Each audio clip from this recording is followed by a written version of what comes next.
O que um cigarro, um fósforo e muitas mágoas podem fazer? Depois da vinheta eu respondo.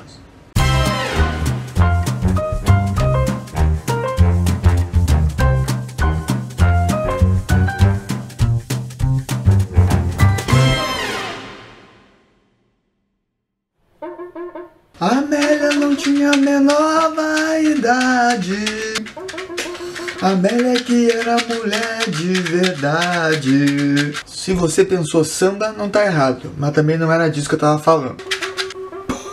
E aí, pessoal, minha última leitura é O Julgamento de Miracle Creek, de Andy Kim. O livro conta basicamente a história de uma estrutura de metal ligada a tubos de oxigênio com fins terapêuticos. Esse tratamento alternativo promete curar de tudo com oxigenação hiperbárica, onde o oxigênio é administrado a uma pressão 3 vezes maior que o normal. Nessa estrutura acontece um acidente durante uma terapia, uma explosão, e todas as suspeitas estão sobre a mãe de um paciente autista, Elizabeth. O cigarro e o fósforo que estavam próximos do tanque de oxigênio eram os da mesma marca usados por Elizabeth. Estiveram usando nos fundos de um galpão perto de um córrego. Quando vi que se tratava de um livro que parecia que tal estrutura era um personagem, fiquei com os olhos arregalados. E quando vi que a autora era coreana, ficaram mais arregalados ainda. Achando que o enredo iria mesclar ficção científica com suspense, eu peguei o livro e já comecei a ler. Porém, logo nas primeiras linhas, a gente fica sabendo que o livro é muito mais sobre pequenas mentiras e o esforço que as pessoas fazem para encobri-las a fim de não se sentirem culpadas, do que propriamente por uma estrutura bizarra onde as pessoas entram para se curar. Tenho que admitir, me decepcionou um pouco. Esperava alguma metáfora com o fato de uma estrutura que parecia um submarino curar pessoas com deficiência com oxigênio pressurizado. Mas eu fiquei esperando. E não veio nada. Eu mesmo acabei fazendo metáforas e reflexões, mas imagino que se a autora tivesse olhado com mais cuidado para isso, talvez viesse coisa melhor. Mas antes de falar mal, vou citar os pontos positivos. O interessante da história é que a cada capítulo vai mudando os pontos de vista das pessoas que estiveram envolvidas, diretamente ou não, na explosão. Elizabeth com seu filho autista Henry, Kit com seu filho autista TJ, Matt que entra pra lá pra se curar de infertilidade, um problema nos seus espermatozoides. Como não existe um observador onisciente o livro todo, e todos os personagens mentem um pouco, a gente vai descobrindo a progressão da história na medida que entra na vida de cada personagem e vivendo seus conflitos. É um livro muito mais sobre conflitos entre seres humanos do que sobre uma máquina bizarra, mas mesmo assim de vez em quando a trama começava a ficar meio rocambolesca e perdida em umas questões meio óbvias demais e sem tanta importância pra trama assim. Então quer dizer que aquele arranhão em Henry não foi um gato, foi a sua mãe mesmo. Foi a sua mãe. Foi a sua mãe. Foi a sua mãe. Não foi um gato. Não foi um gato. Foi a sua mãe. Foi a sua mãe. Foi a sua mãe. Tô falando da mãe do Henry, tá? A história que de fato está ambientada no presente é a história do julgamento em si. E o vai e vem entre passado e presente produz um efeito interessante de não saber quem está com a razão e quem não está com a razão, cabendo à justiça encontrar brechas nas contradições dos personagens acusados. Que eu não sei se isso era uma crítica ao sistema judicial ou se era uma descrição só. A mãe de Henry saíra para fumar antes de começar a sessão de terapia daquele dia, deixando o filho sob os cuidados de outra mãe. Só isso já era o suficiente para incriminar Elizabeth. Mas ela ainda fora ouvida dizendo que desejava matar o próprio filho. A culpa pesa na cabeça de Elizabeth durante todo o momento em que é julgada. Até que no final da história, ela rouba o carro da própria advogada e dirige em alta velocidade até se atirar de um barranco.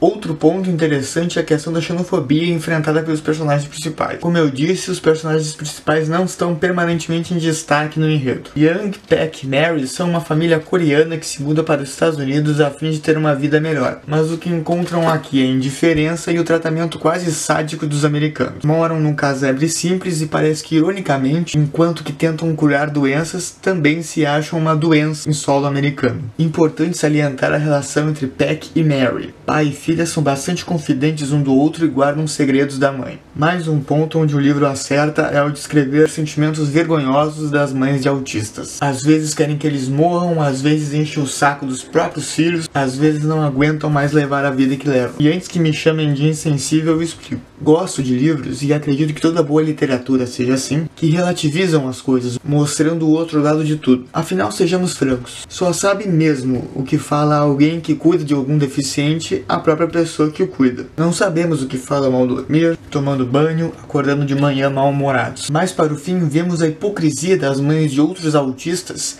quando Elizabeth é acusada de abusar de tratamentos médicos com o filho. Ela é mal vista e atirada na cruz sem chance de se explicar por isso. Porém, como nada é perfeito e o livro deixa isso bem claro, eu fiquei esperando bem mais. A história acaba se perdendo numa lavação de pratos e não muda a página. A impressão que dá é que a cabeça da autora não precisava ter se ocupado em imaginar toda uma estrutura parecida com um submarino para curar pessoas. Se fosse ambientado num hospital com tecnologia de ponta, a história poderia ter se desenrolado do mesmo jeito, porque da minha parte parece bem simbólico que Peck e sua família quisessem trancar pessoas dentro de uma estrutura que dentro de um submarino. Afinal, um submarino existe para passar despercebido, para não ser visto. E afinal, será que não era essa a vontade de Peck? Fazer com que os outros também não fossem vistos, mesmo que por um tempo? Outra coisa, uma estrutura de aço, parecida com uma armadura, encontrada num ferro velho, mantida num galpão. Pareceu pra mim que Peck queria mesmo deixar as pessoas trancadas dentro de alguma coisa pesada, que impedisse a saída. Tudo isso me passou pela cabeça, mas eu não li isso no livro e me frustrou bastante. O tão enigmático submarino não passou de palco para histórias que às vezes chegavam a ser um pouco mesquinhas. Quem ferrou com quem mentiu pra quem fez isso, quem fez aquilo, e aí você vai me dizer que a história é sobre um julgamento. Ok, concordo. Mas por outro lado, o que aconteceu foi numa